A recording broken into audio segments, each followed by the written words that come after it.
from the soil of Bihar, I say to the whole world, India will identify, track, and punish every terrorist and their backers. We will pursue them to the ends of the earth. India's spirit will never be broken by terrorism.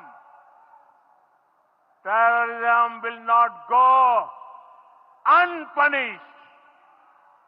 Every effort will be made to ensure that justice is done.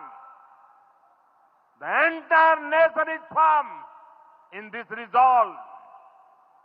Everyone who believes in humanity is with us.